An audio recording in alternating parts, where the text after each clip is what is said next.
labadii maalmood ugu dambeeyay la soo dhaafay ayay shacabka reer Somaliland si weyn uga dhuur sugayeen in mowqif fidaysan ay ka yeeshaan hoggaanka sarsare ee saddexda xusbi qaran ee dalka iyo komishinka doorashooyinka Somaliland inay qabsoomi karto xilligii loogu talagalay doorashada madaxtooyada Somaliland 27ka bisha Maarch ee 2017 lumaystaba jooga oo ay lahaayeen hoggaanka sarsare ee saddexda xusbi qaran ee dalka iyo komishinka doorashooyinka Somaliland oo kiimaanta ugu dambeeyay ka qabsoomay Hotel Ambassador magaalada Hargeysa oo saxaafadu dibad joog ka ahayd ayaa markuu soo idlaaday saxaafada waxaa la hadlay hoggaanka sarsare ee saddexda xusbi qaran ee dalka oo aragti kala duwan ka kala lahaa inay qabsoonto doorashadu iyo in dib loo dhigo waa kan gudoomiyaha ahna musharaxa tigida madaxweyne xusbi xaakimka talada haya ee kulmiye Muuse Biixi Cabdi oo arintaasi ka hadlaya saddexda xusbi maanta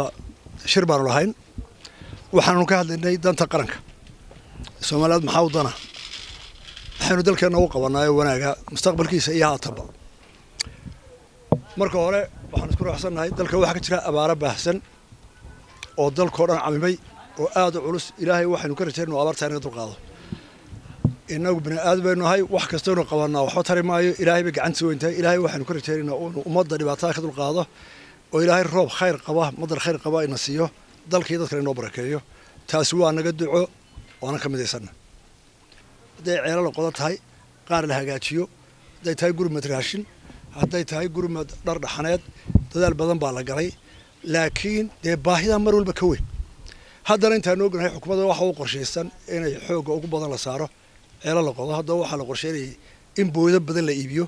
waayo biyaha la dhaaminayo biyihii kuwii kareeya ka qaalisnaa in booyo badan xukuumaddu weygan iibiso oo meelaha dadka fogfog loogu dhaamiyo in la qoondeeyo miisaaniyad dadka xooluhu ka baxeen ee lagu soo ururiyo meelaha biyaha in raashinkii dhowrka bilood soo socdana inay xukuumaddu qoondayso miisaanadeeda ugu jirtana waa iyana waa jirtaa intaasina waa iga war howlaha qaranka waa la kala leeyahay annaga waxaa leenahay wax walba laga hormariyo abaarta horena waa ugu jiray qola aan labadii bilood u dambeeyay diyaaradii hodheer Yurub ka degin baa nagu canaanaysa looma gurmanay abaartii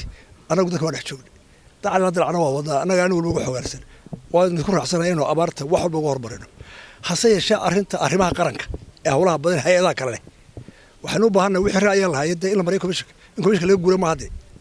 annagu taasaan taagan diyaar waan u nahay xukuumadii xisbiga marnambaro baan kana gurmadka abaarta kaas waa warka wariyaashu ku sheekastaan farishta madaxweyne kursigiisu joogaya waa madaxweyne la doortay maxkamad baa xukuntay in la jaro maalinta doorashada isagu ma bedeli karo waa ninkii lagu eedeynay wuu kororsaday ee qolada mucaaradkii waxa ugu durbaana ka tumeen ee maxkamadda lagu gooyay waxa loo wixii dantu qaran ku jirtaa un baa la yeelay sidoo kalena gudoomiyaha ahna musharaxa tigida madaxweyne xusbiga cadaaladda iyo daryeelka injineer Faysal Cali Waraabe oo goobtaasi ka hadlay ayaa waxa uu yiri sidatan waxaan arintu maraysaana sidii masaari carabti waxaan ku heshiinay waxa lagu heshiin baan ku heshiinay fadhiga maanta inshallah laakiin kaarimayno haddaan nagu cidnahay waynaanu wali aanu dadka isku soo jiidno waxa weeye commissionku waa ogeedeenoo wuxuu soo saaray timetable doorashadu inay waqtigeedii dhacdo 2015 June canaan baa ka soo raacday waa la canaantay shaqada kuma leeyihiin baa waxaan idinka goysaan ma ahayna waa tii lagu diiday 22 bilood lagu daray marka commissionku ma aha wax marka loo baahan yahay la soo qaadanayo marka loo baahan yahay la tuuriyo hortaan laga dhigana maaha maanta waxa weeye arrinta taagan arrin komishan ka talin kara maaha waa arrin damiirka iyo xaaladda dalkeenu marayo uu ka go'aamiyaa wey maalin international community loo habrada maaha waa maalin ilaahay laga boqo subxaanahu wa tacaala iyo dadka aynu doonayno inaynu madax u noqono annaga waxaa noola muuqata inay bilaa damiir tahay inaynu maanta dadkeenu abaarta taagan ay tahay tu hore ay noo soo marin tii 47 ruushku ilaahay noo soo dir dadka rare rag badan oo hadda dawladda ku jira ay ilaahay sabaado dejiyeen ee ku soo badbaadeen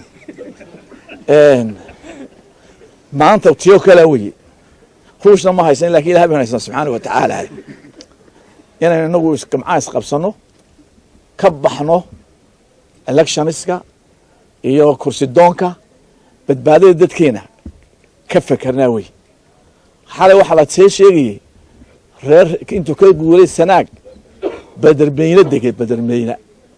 oo habeen iyo laba maamood gaariga sii siday war meesha magaceed bay lahayd haddii dhulka ugu guuray ma garanaya la dejiyay dadkaasi goortii dhulkooda ku soo noqdaan hadduu raxmaad yimaado dameerkii ay ku soo guureen way ka tageen awrkii way ka guureen wax Allah waxa ugu soo raaray hadhowteen hadda ma jirto $1,600 waa laga qaaday arrinteen hadda inteena moosaxa cabtaanada daad waraac dadku daad waraac ma xil bayna saaran mas'uuliyad bayna saaran anaga waxa leenahay iyaan loo habranin international community ilaahay baa deeq bixiya ah Soomaaliland waxaan ka soo saarnay from zero baan ku bilownay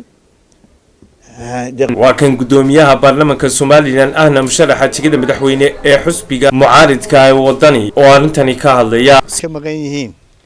inaanay munaasib ahayn in 22 bisha komishanka ra'yiga kaas u ahaa inaan dadka kaar loo qaybin karin 70% iyadoo maqan yihiin kaarka codbixinta taasi waxay kalifaysaa maadaama dadka maqan yahay ra'yigu waxa in laga wada tashado doorashadii ma qaban karaa kaararkii ma qaybin karaa ra'yigaasi wuxuu noogu muuqday dalku inuu dadku badbaado u baahan yahay oo badbaado la horeysiyo lagana tashado waqtigan waqti aan ahayn doorashada ma laga qaban karaa oo dhow wixii doonta ha noqdo bil ha noqdo 2 bilood ha noqdo wuxuu doon ha noqdo laakiin dad markuu ku soo noqon karo roobna u doo ra'yigaasaanu qabnay waxaanu nahay kaana laga wada tashado ra'yi aan anagu leenahay gaari ma jiro muddo kordhinna ma rabno laakiin xaaladaasi maadaama dadkina maqan yahay kaarna looma qaybin karo dad macaluulayo midba meel u jiro maanta aan la garanayna doorasho looma qaban karo ra'yigaanu qabnay kaasoo laakiin mid aan wax ku gooynaynay bir ma ahayn laakiin waxa taa qaran azaabtuna ka tashato qarankuna ha ka tashado ra'yigaanu wadnay kaasoo kala ra'yi baan ka noqonay ra'yiga koowaad waxa weeyaan doorashadii horta loo gurmado dadka waa isku waafaqsanahay oo xaaladdan ay ku jiraan waxay u baahan yihiin xaalad gurmada waxaan qabnaa gurmadku inuu wada saaran yahay haddii xukuumad nahay haddii shacbi nahay haddii beesha caalamka nahayba kaasi weyna wada saaran yahay laakiin waxaanu qabnaa inaanay xaaladdanna xaalad lagu qaybin karo kaar aynaan maanta joogin 22 January maanta waxaanu maraynaa 12 cisho kadib gobolladii galbeedkii la lahaa dadku waa u qaxeen ayaa abaartii ka qaylinayo bilaabay in abaartii ka bilaabantay marka iyadoo xaaladda lagu jiro waxaanu qabnaa in tala qaran u baahan tahay aan maanta u baahnayn inaynu ku dhigno in kaararkan la qaybiyo 22 Maarch doorashada la qabto 18 Maarch si kastaba ahaatee weli waxay shacabka reer Soomaaliland ay u dhuursugayaan go'aanka laga gaari doono in doorashada dib loo dhigo iyo in xilligeedii loogu tala galay ay qabsoonto Umar Shaafi TV-ga caalamiga Rayo caasimadda Soomaaliland Hargeysa.